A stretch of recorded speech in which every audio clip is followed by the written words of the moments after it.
galera linda do meu Brasil varonil, tudo bem com vocês? Comigo tudo bem.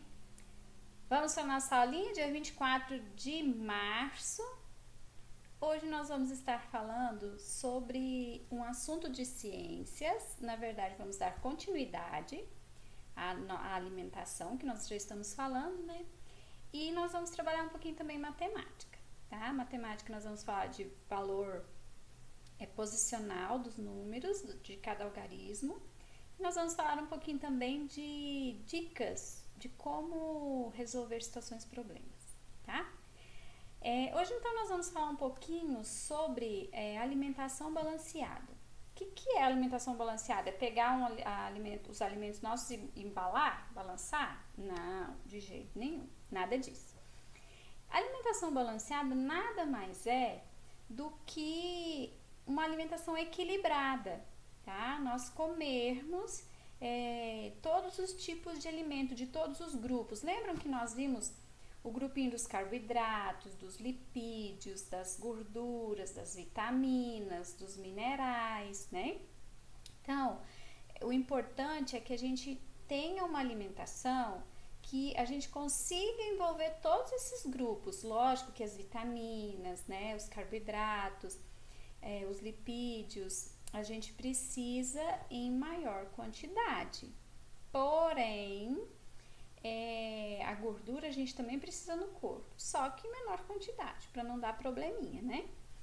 Então vamos lá, alimentação balanceada é uma alimentação que contém os nutrientes que a gente precisa, tá? Então cada indivíduo, a criança precisa de um pouco menos de nutrientes e conforme a gente vai crescendo, nosso organismo vai precisando de mais nutrientes, tá? Então nossa alimentação precisa ser acrescentada e melhorada, tá? Vamos ver um pouquinho os tipos de alimento que podem fazer parte, né, da nossa alimentação para que a gente consiga ter uma alimentação balanceada e os que a gente precisa evitar. Às vezes não é que a gente precisa tirar eles de tudo da nossa alimentação, mas a gente precisa diminuir alguns tipos de alimento, principalmente crianças, principalmente na fase de vocês, que vocês já sabem o que vocês gostam, vocês já têm as suas preferências alimentares, mas também está chegando uma idade, né, uma pré-adolescência, adolescência, em que vocês precisam começar a introduzir alimentos. Vocês já não são aquelas criancinhas pirracentas, né, de falar assim, não, eu não quero, não, eu não gosto, mas nunca colocou na boca, né? Então, a primeira coisa é a gente se dar a oportunidade de experimentar alimentos novos. Depois que você experimenta, aí sim você pode falar, não, esse eu gosto, esse eu não gosto, esse eu como de vez em quando, né? Porque o nosso paladar, ele é muito suscetível a comer e a gostar de alimentos mais doces e mais gordurosos. E isso é um risco bastante grande para a nossa saúde, tá? Então, aqui nós temos os alimentos in natura. O que são in natura? In natura já fala natural. Então, são os alimentos, né? As frutas, os legumes, as verduras, os ovos, né? Tudo naturalzinho, sem processamento nenhum. A gente pegou lá na horta, ou tirou o leite da vaca, né? Ou pegou os ovos lá da galinha, não passou por processamento nenhum, tá? É in natura, naturalzinho. Nós temos também os alimentos minimamente processados.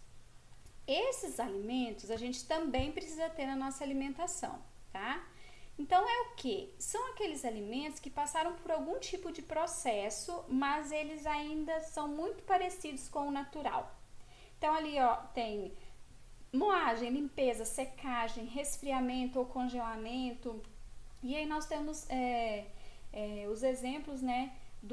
Por exemplo, o feijão, o arroz que a gente come, as farinhas, né, as carnes, o leite, tudo passa por um tipo de processo para que a gente possa se alimentar deles, tá? O arroz, por exemplo, ele precisa ser descascado, ele precisa ser secado, ele precisa ser embalado, então ele é processado, mas ele é pouquíssimo processado, tá? Aí nós temos alimentos processados. Quem são os alimentos processados? Eles sofrem adição de sal, açúcar ou conservante, tá? Então, por exemplo, a gente tem as ervilhas, o atum em lata, as frutas em calda, os queijos, o extrato de tomate. Então, esses alimentos, eles sofrem processos para que eles possam ser ingeridos, tá? Muitos desses alimentos precisam ser, olha aqui, ó, lá no livro de vocês vão ver, ó, o consumo de alimentos processados deve ser limitado a uma pequena quantidade, tá? Então, são os enlatados, principalmente, tá? Porque tem adição de conservante, tem muita gente que é alérgico, né?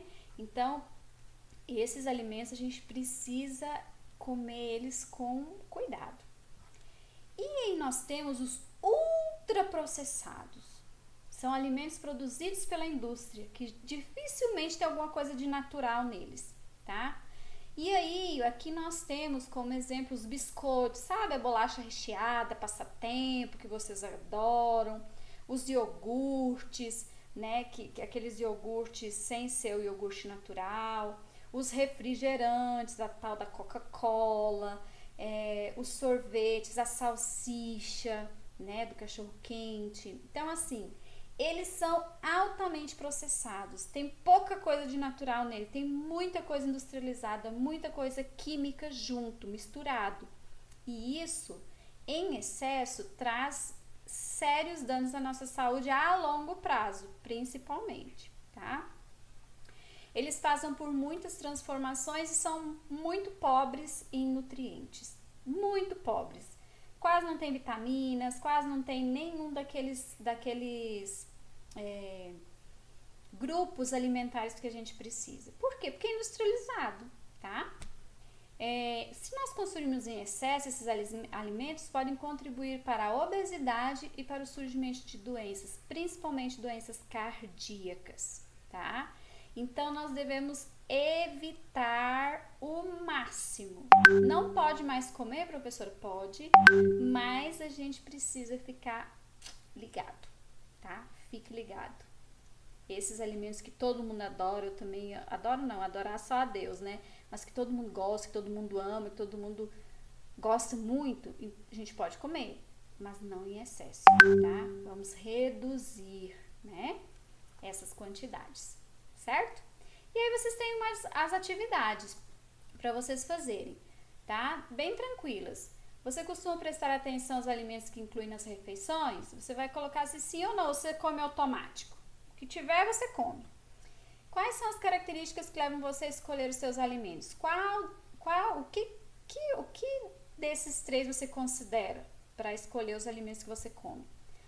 Preencha o quadro abaixo com alimentos que você consome diariamente e classifique. Então, pensa em coisas que você come. Por exemplo, pão. O pão é in natura? Ele é minimamente processado? Ele é processado ou ele é ultraprocessado? Se você não lembra direitinho, volta lá na página anterior e dá mais uma lidinha em cada um, tá? Aí pensa nas coisas que você come durante o dia e preenche essa tabelinha, certo?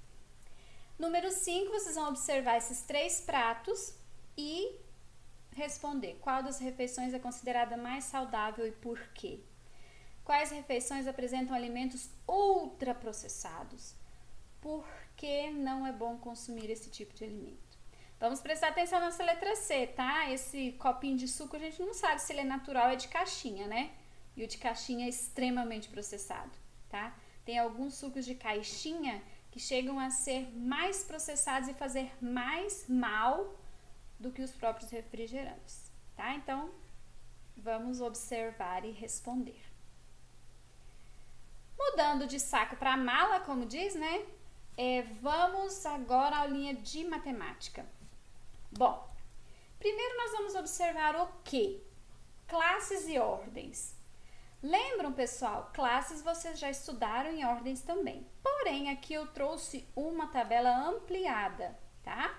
Aqui nós temos as classes das unidades simples, que é unidade, dezena e centena, primeira, segunda e terceira ordem. E aí a gente já viu alguns números que têm classe dos milhares, que são a quarta, a quinta e a sexta ordem, tá? Unidades de milhar, dezenas de milhar e centenas de milhar. Até já fizemos atividade sobre. Porém, nós temos mais classes, porque os números são infinitos, não são? Então, a gente costuma utilizar a classe dos milhões e dos bilhões. Para frente é muito número, né? Então, a gente dificilmente vai trabalhar, tá? Mas o que nos interessa são essas duas classes aqui, tá bom? E aí, lá nas páginas do livro de vocês, nós vamos estar acompanhando o que está pedindo nas atividades, certo? Vamos para o próximo.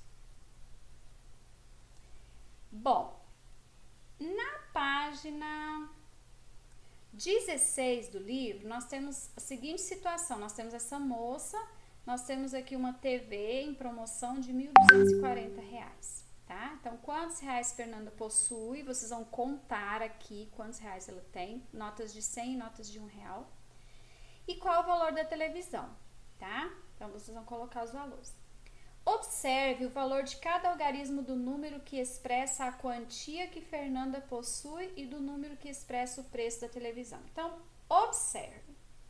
Aqui nós temos 1.204, o número. E aqui nós temos 1.240. Então, olhem só. O número 1, nos dois lugares, ele está valendo uma unidade de milhar. Por quê? Se nós colocarmos aqui unidade, dezena, centena, unidade de milhar, ele está na unidade de milhar, então são iguais. O 2 é centena nos dois números, porém, a quantidade que a Fernanda possui é R$ 1.204. Aqui nós temos uma diferença na posição, no lugar que esses dois algarismos estão. Então, aqui, ó, nós temos o 0, nesse caso, 1.204, nós temos 0 dezenas e 4 unidades. E no 1.240, nós temos 4 dezenas e 0 unidades. Então, o que é o valor posicional? Nada mais é do que o lugar, naquele quadro que nós vimos antes, o lugar, tá? A ordem em que cada número está. Certo? Então, aqui, ó, o 0 está na dezena, 0 dezenas. O 0 está na unidade, 0 unidades. Nesse caso, o 4 está na unidade, 4 unidades. O 4 está na dezena, 4 dezenas. Certo? Então, vocês vão responder e vão responder essa perguntinha aqui também, tá? Na próxima atividade, nós temos, vocês vão estar completando quantas unidades, aqui tantas dezenas ou tantas unidades. Nesse caso, por exemplo, nós temos 7 dezenas. O que são 7 dezenas? Não são 70 unidades? Então, vocês vão completar 7 dezenas ou 70 unidades, certo? Essa letra B também. E aqui no número 3, vocês vão escrever quanto que vale o número 7 em cada um desses números. Então, por exemplo, aqui no 27, nós temos unidade e dezena. Então, o 7 é unidade. Aqui na letra B, nós temos unidade, dezena, centena. Então, o 7 é centena, ok? Quem tiver dúvida é só colocar unidade, dezena, centena. Tá certo? E aqui na número 4, aqui na número 4, vocês têm dois desafios para vocês pensarem um pouquinho e tentarem responder, tá? Coloquem um número que vocês acham que é, certo? Aí, nós vamos falar um pouquinho de situações problema. Vocês vão receber, estão na folhinha de vocês, algumas dicas, tá? Sobre situações problemas. Essas situações problemas eu vou estar explicando para vocês e também fazendo uma aulinha lá no quadro explicando o probleminha, ok? Por enquanto é isso. Na próxima a gente continua com as situações problemas.